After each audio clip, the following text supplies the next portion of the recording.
नमस्कार दोस्तों, बहुत बहुत स्वागत है एक और नए वीडियो में। मैं अपने सेकंड सेशन के जो है कड़ी में एक और वीडियो लेकर आ गया हूं। अभी तक आपने देखा होगा कि मेरा जो है ट्राइको स्कैन हुआ था।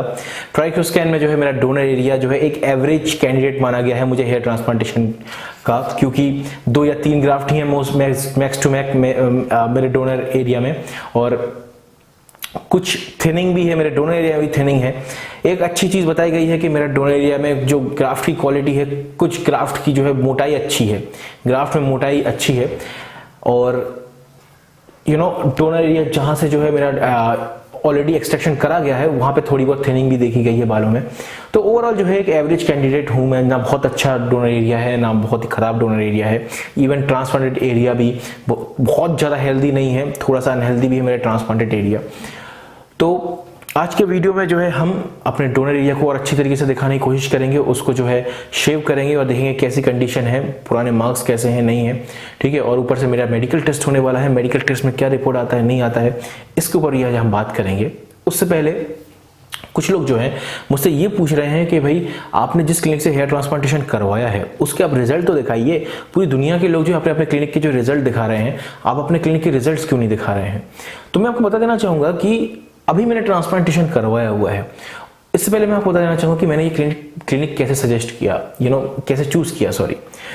एक्चुअल में मेरे कई सारे सब्सक्राइबर मित्र हैं आप ही में से जिन्होंने जो है मुझे ये क्लिनिक सजेस्ट करवाया, क्योंकि बहुत लंबे समय से जो है मैं अपने हेयरलाइन के ऊपर थोड़ा सा बोलता था और कई सारे लोग मुझसे जुड़े हुए थे व्हाट्सएप पे। तो वो लोग बोले थे भाई आप इस क्लिनिक से मैंने करवाया है, आप इस क्लिनिक में जाइए, बहुत बढ़िया, मिनिमम बजट में बहुत अच्छा सर्जरी है। तो मैंने उनके चलते उनको सुनकर जो है मैंने फिर उनके रिव्यूज़ देखे, उसके बाद कुछ कस्टमर्स से उनके बात किया, ठीक है, उनके रिजल्ट्स देखे, तब जाके मैं सेटिस्फाइड होकर इस क्लिनिक में मैंने विजिट किया, ठीक है ना। तो अब आप चाहते हैं कि मैं इनके रिजल्ट दिखाऊं, तो ठीक है, मैंने कुछ पिक्स इनके निकाले हैं, आप देख सकते हैं इनके रिजल्ट। आप देख सकते हैं ये इनका बॉल्ड एरिया है, आप देख सकते हैं। उसके बाद ये सर्जरी हुई है और आप देख सकते हैं इनकी सर्जरी में जो है डेंसिटी बहुत पास नहीं दी गई। मे बी ग्राफ्ट्स कम निकले हों या वॉट एवर जो भी रीज़न हो, लेकिन एरिया कवरेज देखिए, ये ज़रूरी नहीं है कि हर केस में बहुत फाड़ू डेंसिटी दी जाए। कभी कभी ग्राफ्ट कम निकलते हैं तो उनको जो है सही तरीके से अरेंज करके उनको दूर दूर लगाया जाता है ताकि जब वो बड़े हुए बाल तो वो अच्छा एरिया कवरेज दे। इसके बाद जो है आप इनका रिजल्ट देखिए, फाड़ू रिजल्ट। तो ये रिजल्ट है। अब आप में से कुछ लोग मुझसे ये भी पूछ रहे हैं व्हाट्सएप पे कि भाई मैंने जिस क्लिनिक से न्यूरो हेयर ट्रांसप्लांटेशन क्लिनिक से जो है हेयर ट्रांसप्लांट कराया, इस आपने कितने पैसे लगे? तो मैं नॉर्मली आपको बता देना चाहूँगा कि मैंने जो है एक ऑफर के चलते जो है इस क्लिनिक में जो है अपनी बुकिंग कराई थी। एक्चुअल में इनका 25 रुपये के आसपास शायद रेट है, बट उस टाइम पे ये 15 रुपये पर ग्राफ्ट के हिसाब से वो रेट था। वो अभी भी चल रहा है उनका वही ऑफर, ठीक है। तो उसमें मैंने अपनी बुकिंग कराई थी। तो एक्चुअल में है 25 रुपये पर ग्राफ्ट, बट मैंने 15 रुपये पर ग्राफ्ट के हिसाब से अपनी बुकिंग कराई थी, जो कि ऑफर अभी भी चल रहा है। तो ये आंकड़ा है, कितने ग्राफ्ट लगे वो तो आगे पता चलेगा, ओवरऑल चार्ज कितना लगा वो आपको आगे पता चलेगा, ठीक है। तो आगे वापस टॉपिक पे आते हैं। टॉपिक ये रहा हमारा कि डोनर एरिया। मैं आपको बता देना चाहूँगा कि मैंने अपने डोनर एरिया को और भी ज़्यादा इम्प्रूव करने के लिए 3 महीने तक सप्लीमेंट्स लिए हैं। जी हाँ, न्यूरो हेयर ट्रांसप्लांटेशन क्लिनिक के डॉक्टर्स ने मुझे जो है कुछ सप्लीमेंट्स सजेस्ट किए थे, जो कि मैं 3 महीने तक लेता रहा ताकि मेरा ये डोनर एरिया पहले से ज़्यादा हेल्दी हो। जो भी आपको दिख रहा है ये पहले से इम्प्रूव्ड वर्जन है, इससे भी ख़राब था मेरा डोनर एरिया, ठीक है। और दूसरी चीज़ मेरा चेस्ट का जो डोनर एरिया है इसको मैं पिछले 3 महीने से हर हफ्ते शेव करता रहा हूँ।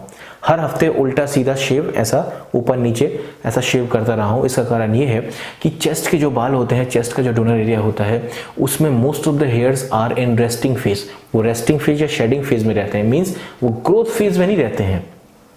आप समझ रहे हैं बात को? हमारे ऊपर के बाल मोस्ट ऑफ द हेयर्स वो एनाजन फेज में यानी ग्रोथ फेज में रहते हैं, बट यहाँ पे most of the hairs are in resting phase या शेडिंग फेज में रहते हैं, जो मुझे पता चला है। तो उनको अगर हम शेव करते हैं ना तो वो तुरंत जो है अपने ग्रोथ फेज में पहुंच जाते हैं, ठीक है। तो उससे डोनर एरिया थोड़ा सा इंप्रूव होता है। तो ये मैं करता रहा हूँ अपने डोनर एरिया को इम्प्रूव करने के लिए। चलिए, तो आगे सबसे पहले हम देख लेते हैं हमारा मेडिकल टेस्ट। ये आप देख सकते हैं मेरा मेडिकल टेस्ट के लिए जो ब्लड लिया जा रहा है। और इसके चलते चलते मैं आपको एक और चीज़ बता देना चाहूँगा कि आप में से कुछ लोग जो है ये बोल सकते हैं कि भाई मेडिकल टेस्ट तो आपने बोला था किसी वीडियो में कि घर से करवा के लाने के लिए, ताकि कुछ कॉम्प्लिकेशंस आते हैं तो वापस वहाँ क्लिनिक से घर ना लौटना पड़े, यहीं पर हम उस चीज़ को सुधार के वापस जाएँ। इससे टाइम और मनी का सेव होता है। बिल्कुल सही बोला था। लेकिन मेरे केस में ये हुआ है कि मैं पिछले साल जो है मैंने अपना हेयर ट्रांसप्लांट कराया था। उस टाइम ये सिमिलर पूरे टेस्ट से मैं गुजर चुका था और पूरी तरीके से मेरा बॉडी ठीक था। और पिछले 1 साल में मैं कभी भी बीमार नहीं पड़ा हूँ, ठीक है। तो डॉक्टर्स ने बोला है आपको कोई कॉम्प्लिकेशन जब हुई ही नहीं, कभी बीमार नहीं पड़े पिछले 1 साल में और रिपोर्ट नॉर्मल थी, तो आप आ जाइए, टेस्ट मत करवाइए, आप फिट दिख रहे हैं, यहीं पर टेस्ट कर लेंगे, कुछ देख लेंगे। तो उसके चलते जो है मैं यहाँ पे बिना टेस्ट के ही पहुँच गया था। और यहाँ पर जब मैंने टेस्ट कराया उसके बाद मेरी रिपोर्ट पूरी तरीके से नॉर्मल आई, पूरी तरीके से नॉर्मल आई है। अब आगे आप देख सकते हैं ये मेरे डोनर एरिया का जो है शेविंग हो रहा है। और सबसे इंपॉर्टेंट चीज़ आप देख सकते हैं कि डोनर एरिया में मेरे इन्फेक्शन भरा पड़ा है। आप देख सकते हैं पूरे डोनर एरिया में जो है मेरा इन्फेक्शन भरा पड़ा है। मेरे लाइव सेशन में कुछ लोग मुझसे पूछे थे डोनर एरिया कैसा है आपका, नहीं है। तो मैंने कुछ लोगों को बोला था मेरे को डैंड्रफ है पीछे डोनर एरिया में, बट मुझे अब पता चला ये डैंड्रफ नहीं है, ये एक्चुअली मेरे डोनर एरिया में इन्फेक्शन भरा पड़ा है। आप देख सकते हैं 3-4 आपको ब्लड क्लॉट्स दिख रहे होंगे, ब्लड ये घाव दिख रहे होंगे, 3-4 घाव तो मुझे यहीं दिख रहे हैं, ठीक है। पर उसके साथ साथ छोटे छोटे पिंपल दाने थे मेरे पूरे डोनर एरिया में मेरे जो है इन्फेक्शन भरा पड़ा था। आप ये देख सकते हैं और स्कार्स भी देख सकते हैं, पुराने स्कार्स भी विजिबल हैं पूरी तरीके से। और ये साइड में देख सकते हैं एक आपको जो है दिख सकता है, एक पिंपल टाइप का दिख सकता है, ये देखिए एक इन्फेक्शन यहाँ पे विजिबल है। ये ऊपर भी आपको दिख सकता है कि ये इन्फेक्शन विजिबल है। तो पूरे डोनर एरिया में जो है इन्फेक्शन विजिबल था। मेरा कहीं ना कहीं जो है मेरा कॉन्फिडेंस गिरने लगा था, क्योंकि मतलब मेरे पास इतना टाइम नहीं था कि मैं भाई वापस घर जाऊं, डोनर एरिया को फिर से हील करूं, कुछ दवाइयां लेके उसके बाद वापस आऊं। मेरे पास इतना टाइम नहीं था। तो आगे क्या होता है नहीं होता है ये तो आगे देखेंगे कि डोनर एरिया कैसे हील होता है नहीं होता है। बट अभी आप देख सकते हैं मेरा ट्रांसप्लांटेड हेयर्स को देख लेते हैं कैसा है नहीं है। चारों तरफ से मैंने डोनर एरिया शेव करवा दिया। ये बाकी का हिस्सा जो है ना मेरा ट्रांसप्लांटेड हेयर्स है, ये आप देख सकते हैं। और लोगों को डाउट होता है कि ट्रांसप्लांटेड हेयर्स जो है हम ट्रिम कर सकते हैं या नहीं। इसके साथ साथ एक और चीज़ मैं बोलना चाहूँगा आप लोगों को कि आप लोगों को याद होगा ये जो मैंने पिक्स शेयर की थी मेरे था कम्युनिटी टैब वगैरह में और या इंस्टाग्राम में मैंने जो शेयर किया था, इसमें आप देख सकते हैं मेरी हेयर लाइन में डेंसिटी बिल्कुल भी नहीं है, बिल्कुल भी मेरी हेयर लाइन में डेंसिटी नहीं है। बट ताज्जुब की बात है कि किसी ने भी क्वेश्चन नहीं किया, किसी ने भी क्वेश्चन नहीं किया कि अरे तेरे तो अभी तक बेवकूफ़ बना रहा था, डेंसिटी तो है नहीं तेरे हेयर लाइन में। किसी ने ना व्हाट्सएप पे, ना मेल में, ना कम्युनिटी टैब में, ना कहीं कमेंट सेशन में कहीं भी इसका जिक्र भी नहीं किया। मे बी मेरे सेकंड सेशन का जो एक्साइटमेंट था इसीलिए आप लोगों में से कई लोगों ने इसका जिक्र नहीं किया होगा। बट इसका मैं आपको कारण बताता हूँ। मेरी डेंसिटी तो थी बट वो दिख नहीं रही थी, इन पिक्स में आपको दिख नहीं रही होगी। इसका कारण ये है कि जिस एंगल पे ये पिक लिया गया है। पहले आप ये देख लीजिए मेरा, तो लेट्स सी हम नॉर्मली थोड़े छोटे से ही ट्रिम करके देखते हैं।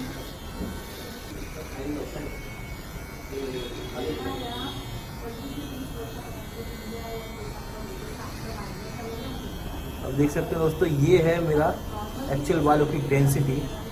और इसको अगर हम थोड़ा और ऊपर से निकालें तो लेट्स सी,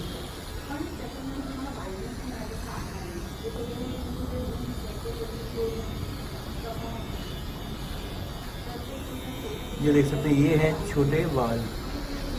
ये एक्चुअल में इतना ही एरिया जो है मेरा ट्रांसप्लांट हुआ था। तो आप देख सकते हैं डेंसिटी काफ़ी हद तक ठीक ठाक दिख रही है। तो उसमें एक प्रॉब्लम ये था, मेरे को जो बाल लगाए गए थे वो थोड़ा सा एंगल में ऊपर लगाए गए थे, मतलब एंगल उसका थोड़ा सा उठा के लगाया था, जिसके कारण सामने से जो एकदम से इस टाइप की रोशनी पड़ती है उसमें वो डेंसिटी दिखती नहीं है। ये मुझे डॉक्टर्स ने बताया मुझे कि थोड़ा सा आपके बालों का जो है एंगल उठा के लगाया गया है। तो ये कारण है, मतलब एंगल बहुत इंपॉर्टेंट है हेयर ट्रांसप्लांटेशन में। उस एंगल्स को अगर जो है थोड़ा सा नीचे रखते, बेसिकली सामने वाले में जब से बात करते हैं, आई टू आई कॉन्टैक्ट डाल के, आंखों में आंखें डाल के, उस पोजीशन को मद्देनजर रखते हुए जो है एंगल दिया जाता है हेयर लाइन का। बट उसके कंपैरिजन में थोड़ा सा उठा हुआ है मेरा हेयर लाइन का जो ग्राफ्ट्स हैं, जिसके कारण जो है रोशनी छन के अंदर जाती है और वो डेंसिटी दिखती नहीं है। और वही कारण है कि मेरे बाल जो है ये खड़े ही रहते हैं, ये मेरे को ये ऐसा बंदाना लगा के चिपका के रखना पड़ता है, यही कारण है। ये इतना एरिया जो है मेरा ट्रांसप्लांट हुआ था। अब इसको भी अगर हम निकालें, अब देख सकते हैं जब ये मैं शेव कर रहा हूँ उस टाइम पे कोई भी कलर नहीं है, कोई हेयर फाइबर कुछ भी नहीं है, ये नेचुरल डेंसिटी है। हालांकि सेंटर के इस पार्ट पे थोड़ा सा डेंसिटी कम है।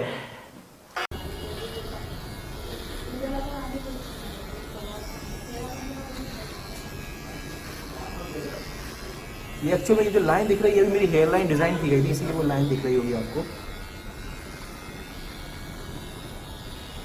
तो बेसिकली ये है मेरा ट्रांसप्लांटेड एरिया। तो दोस्तों ये रहा आज का वीडियो। अब अगले वीडियो में हम देखेंगे क्या मेरा डोनर एरिया का क्या होता है। इतना ज़्यादा इन्फेक्शन, इतना ज़्यादा घाव मेरे डोनर एरिया में भरा पड़ा है, उसके बाद क्या मेरा ट्रांसप्लांटेशन में से ये अच्छे खासे ग्राफ्ट जो है निकल पाते हैं मेरे डोनर एरिया में से। तो इसके आगे हम ये देखेंगे और ऊपर से हमारा जो है हेयरलाइन डिजाइनिंग, किस तरीके से हेयरलाइन डिजाइन करते हैं, ये सारी चीज़ों के ऊपर भी पूरा ब्रीफली वीडियो लाने वाला हूँ। अच्छी तरीके से मेरा हेयरलाइन डिजाइनिंग कैसा हुआ है, और ये जो मेरा आपको दिख रहा होगा ये मेरे पिछला जो है ट्रांसप्लांटेड पिक है, इसको मर्ज करते हुए जो है नई हेयरलाइन बनानी है। तो इसके ऊपर ये बहुत ही इंटरेस्टिंग होने वाला है आप लोगों में से सबके देखने के लिए, और मुझे भी ये वीडियो बनाते हुए बहुत ज़्यादा मज़ा आ रहा है। तो मुझे लगता है आप भी एक्साइटेड हैं। तो अगले वीडियो में जरूर मिलेंगे हम। तो वीडियो पसंद आया तो लाइक करना बिल्कुल मत भूलिएगा, और दोस्तों को शेयर जरूर कर दीजिएगा इस टाइप के वीडियोस, ये बहुत हेल्पफुल है ये वीडियोस। अपने दोस्तों को व्हाट्सएप पे, फेसबुक पे शेयर जरूर कीजिएगा। नए हैं तो सब्सक्राइब भी कर लीजिएगा हमारे चैनल को। मिलते हैं एक और नए वीडियो में, तब तक के लिए बाय बाय, टेक केयर, अपना ख्याल जरूर रखिएगा, और कमेंट सेक्शन में जो भी ब्लेसिंग्स या खुद गुड विशेस लिखने हैं लिख जरूर दीजिएगा। Bye bye, take care.